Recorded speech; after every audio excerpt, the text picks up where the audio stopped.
ஆண்டவர் உங்களோடு இருப்பாராக. உம் ஆன்மாவோடும் இருப்பாராக. மத்தேயு எழுதிய தூயனர் செய்தியிலிருந்து வாசகம். ஆண்டவரே, மாட்சி உமக்கே. அதிகாரம் 9, இறை வசனங்கள் 18 தொடங்கி 26 இறுதியாக. இயேசு பேசிக்கொண்டிருந்த பொழுது தொழுகைக்கூட தலைவர் ஒருவர் அவரிடம் வந்து பணிந்து, என் மகள் இப்பொழுதுதான் இறந்தாள், ஆயினும் நீர் வந்து அவள் மீது உம் கையை வையும், அவள் உடனே உயிர் பெற்றெழுவாள் என்றார்.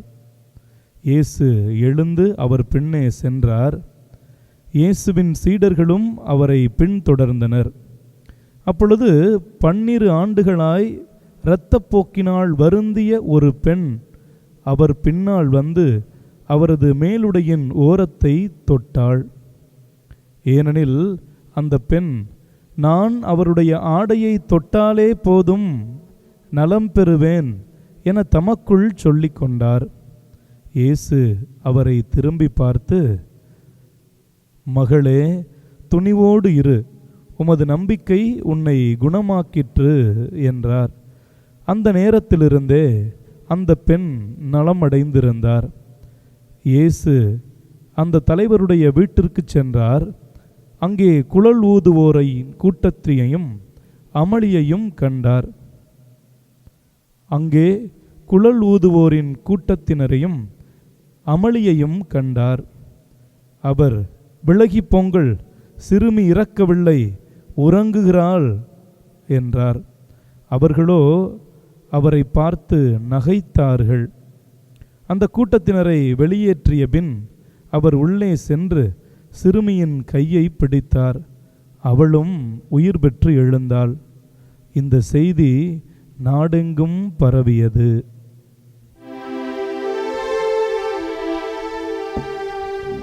ஆண்டவரின் அருள்வாக்கு. கிறிஸ்துவே, உமக்கு புகழ். பிரியமான இறைமக்களே, ஆண்டவரின் அன்பு பிள்ளைகளே, இன்றைய நாளிலே நாம் வாசித்த நற்செய்தி பகுதியிலே இயேசு நமக்கு எப்படி தோன்றுகிறார்? குணப்படுத்துகின்ற நல்ல மருத்துவராக தோன்றுகிறார். பிரியமானவர்களே, விவிலியத்தின் ஏடுகளை புரட்டி பார்க்கும் பொழுது இயேசுவின் இந்த குணப்படுத்துதலை பின்வருமாறு பட்டியலிடலாம். ஆங்கிலத்தில் வெர்பல் ஹீலிங் என்று சொல்வார்கள், டச் ஹீலிங் என்று சொல்வார்கள், டிஸ்டன்ட் ஹீலிங் என்று சொல்வார்கள், casting the demons, raising the dead into life. அதாவது இயேசு தனது வார்த்தையை பயன்படுத்தி நோயை குணமாக்குகின்றார். உங்களுக்கே தெரியும், சிறுமியே உமக்கு சொல்கிறேன், தலித்தாகும், அதாவது வார்த்தையை பயன்படுத்தி சிறுமியே உமக்கு சொல்கிறேன், எழுந்திரு என்கிறார். இன்னொரு இடத்திலே நாம் பார்க்கிறோம், முடக்குவாதம் முற்றவர், மற்றவர்கள் அவரை கட்டிலில் படுக்க வைத்து சுமந்து வருகிறார்கள். இயேசுவிடம் வந்தபின் அந்த முடக்குவாதமுற்றவரை சுமந்து வந்தவர்களின் நம்பிக்கையை கண்டு அந்த முடக்குவாதமுற்றவரை பார்த்து சொல்கிறார், நான் உனக்கு சொல்கிறேன், உன் படுக்கையை எடுத்துக்கொண்டு நடந்து போ என்று சொல்கிறார். அவரும் தன்னுடைய படுக்கையை எடுத்துக்கொண்டு நடந்து செல்கிறார். இங்கே வெறுமனே இயேசு வார்த்தையை பயன்படுத்தி குணப்படுத்துபவராக நமது மத்தியிலே இருக்கிறார். பிரியமானவர்களே, டச் ஹீலிங், அதாவது இயேசு தொட்டு குணப்படுத்துகிறார் என்று நாம் பார்க்கிறோம். கண் தெரியாதவர் ஒருவர் வருகிறார், பார்வையற்றவர் அவர். இயேசு நிலத்தின் மண்ணிலே தனது உமிழ்நீரை துப்பி அதை பிசைந்து குருடனின் கண்ணிலே பூசுகிறார். அவன் குணமாகிறான். இதிலிருந்து இயேசு நோயுற்றவரை தொடுகிறார், தொட்டு குணமாக்குகிறார் என்பது நாம் தெரிய வருகிறது. இன்னொரு இடம், பேதுருவின் மாமியார் காய்ச்சலாய் படுத்து கிடக்கிறார். தொழுகை கூடத்திற்கு சென்றிருந்த இயேசுவும் சீடர்களும் வீடு திரும்பும் பொழுது அவர் காய்ச்சலாய் படுத்து கிடக்கிறார் என்பதை கண்ட இயேசு அவரது கையை பிடித்து தூக்கி விடுகிறார், அவரை தொடுகிறார், குணப்படுத்துகிறார். இவ்வாறு இயேசு தொடும் பொழுது நோய்கள் பறந்து போகிறது. நோய்களிலிருந்து, அந்த பிடியிலிருந்து மனிதர் மீட்கப்படுகிறார் என்பதை நாம் தெரிந்து கொள்கிறோம். பிரியமானவர்களே, மேலுமாக டிஸ்டன்ஸ் ஹீலிங், அதாவது இயேசு ஒரு இடத்தில் இருப்பார், நோயாளி ஒரு தூரத்தில் அல்லது வேறு ஒரு எல்லையில் இருப்பார். நம்பிக்கையின் பேரில் அவர்கள் குணமடைவார்கள். நாம் பார்க்கிறோம், நூற்றுவர் தலைவனுடைய படை வீரர்களில் ஒருவர், பணியாளரில் ஒருவர் உடல் நோயினால் வருந்தி கொண்டிருப்பார். இயேசுவிடம் கேட்டதின் பேரில் இயேசு சொல்லுவார், உன்னுடைய பணியாளர் நலமடைந்துள்ளார் என்று சொல்லுவார். அதன்படி வீட்டிற்கு சென்ற பொழுது இந்த நேரத்தில், அதாவது இயேசு எந்த நேரத்தில் உமது பணியாளர் நலமடைவார் என்று சொன்னாரோ அதே நேரத்திலே அந்த நூற்றுவர் தலைவனின் பணியாளர் குணமடைகிறார், நலமடைகிறார் என்பதை நாம் பார்க்கிறோம். ஆக தூரத்திலிருந்து இயேசுவால் ஒரு நோயாளிக்கு, ஒரு உடல் நோயினால் வருந்துவோருக்கு குணமளிக்க முடியும், நலமளிக்க முடியும் என்பதை நாம் பார்க்கிறோம். பிரியமானவர்களே, காஸ்டிங் த டீமன், பேய்களால், அவற்றின் துன்பத்தால், மாய கவர்ச்சிகளால் பீடிக்கப்பட்டவர்களை கூட இயேசு குணமாகுவதை நாம் பார்க்கிறோம். பேய்களால் துன்புறுத்தப்பட்டோரை, வேதனைக்கு உள்ளாக்கப்பட்டோரை, செவிட்டு ஆவியே உனக்கு எங்கு என்ன வேலை, இவனிடமிருந்து ஓடிப்போ என்று சொன்னபோது ஆண்டவரின் இந்த கட்டளைக்கு அடிபணிந்து சாத்தானின் தீய சக்திகள் ஓடுவதையும் பீடிக்கப்பட்டிருந்த மனிதன் நலமடைவதையும் நாம் பார்க்கிறோம். ஆக இயேசு சாத்தானின் மாய கட்டுகளிலிருந்து கூட விடுவிக்குவராக நமக்கு தோன்றுகிறார். மேலுமாக பார்க்கிறோம், இறந்தவர்கள் உயிரோடு எழுப்பப்படுகிறார்கள். இன்றைய வாசகத்தில் கூட தொழுகை கூட தலைவர் யாயிரின் மகள் உடல் நோயினால் வருந்தி இறந்துவிட்டால் என்று கண்ணீர் வடிக்கிறார்கள். ஏன் போதகரை துன்புறுத்துகிறீர்கள், ஏன் அவரை, இன்று கூட நற்செய்தி வாசகத்தில் தொழுகை கூட தலைவர் யாயிரினுடைய மகள் உடல் நோயினால் அவதி உற்று இறந்துவிட்டால் என்ற செய்தியை இயேசுவிடம் சொல்கிறார்கள். சிறுமி இறக்கவில்லை, உறங்குகிறாள், நம்பிக்கையை மட்டும் கைவிட்டு விடாதே என்று தொழுகை கூட தலைவர் யாயிரை தேற்றிய இந்த இயேசு சிறுமியின் கையை பிடித்து சிறுமி உறங்குகிறாள் என்று தூக்கிவிடுவதை நாம் பார்க்கிறோம். அவர் உயிரோடு வருகிறாள், சிறுமிக்கு உணவு கொடுங்கள் என்று இயேசு சொல்கிறார்.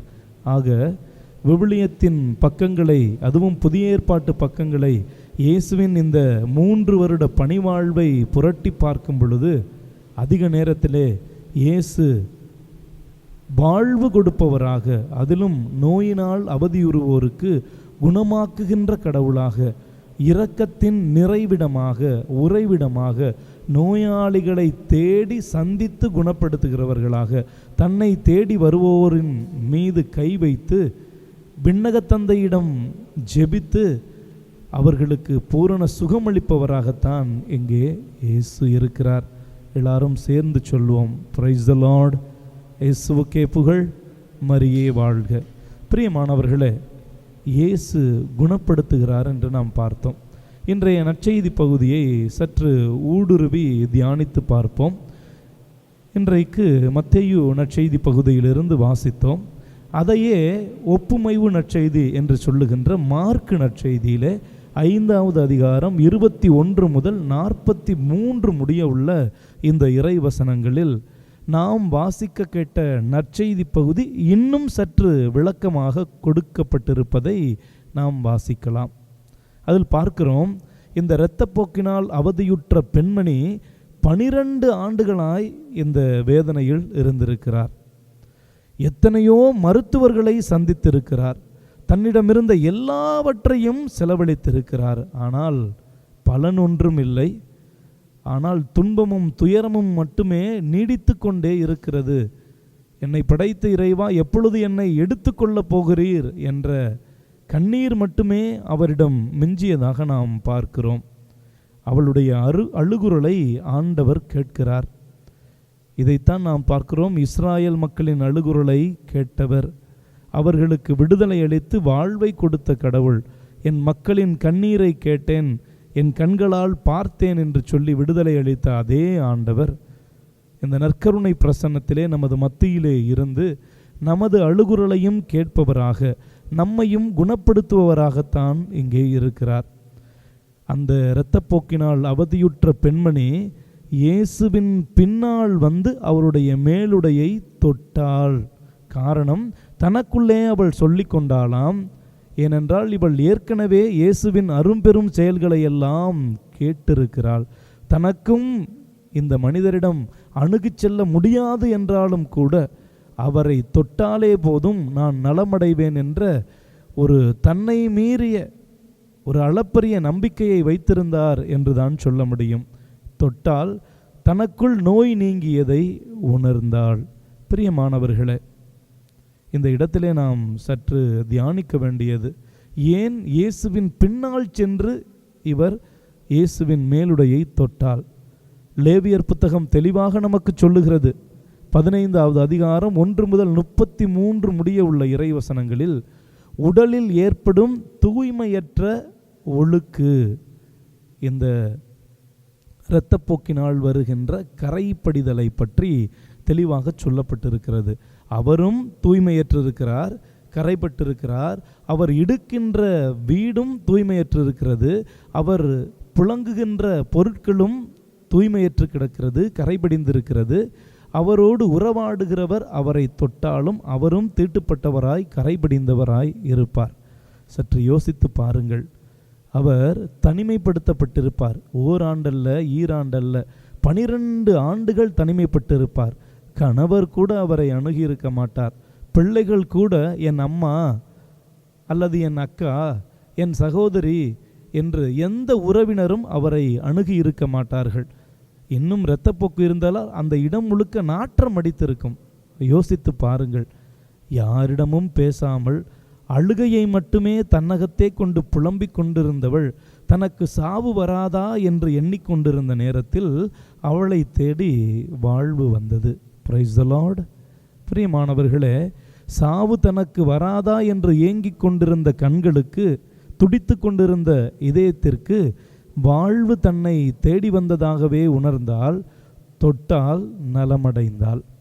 பிரியமானவர்களே, நாம் கேட்க வேண்டியது 5வது அதிகாரம் 33வது இறைவசனம். அப்போது அந்த பெண் தனக்குள் நேர்ந்ததை அறிந்தவராய் அஞ்சி நடுக்கமுற்று அவர் முன் வந்து விழுந்து நிகழ்ந்தது அனைத்தையும் சொன்னார்.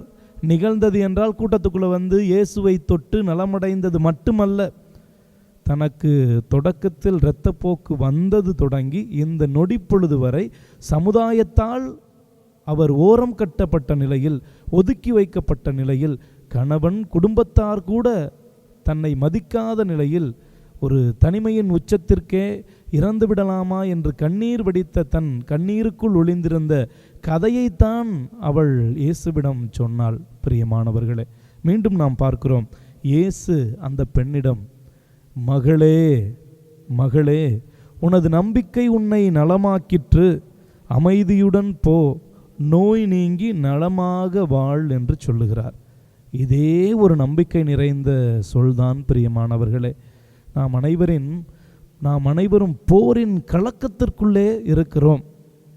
குழப்பங்கள், மாறிவரும் காலநிலையில் நோய் நொடிகள் நம்மை வென்று தொற்றிக்கொள்கின்றன, அல்லது பல்வேறு விபத்துக்களுக்கு உள்ளாகி, அல்லது பல்வேறு பரவுகின்ற நோய்களுக்கு உள்ளாகி நாம் பல நேரங்களில் வேதனைக்கு உள்ளாக்கப்பட்டவர்களாக இருக்கிறோம்.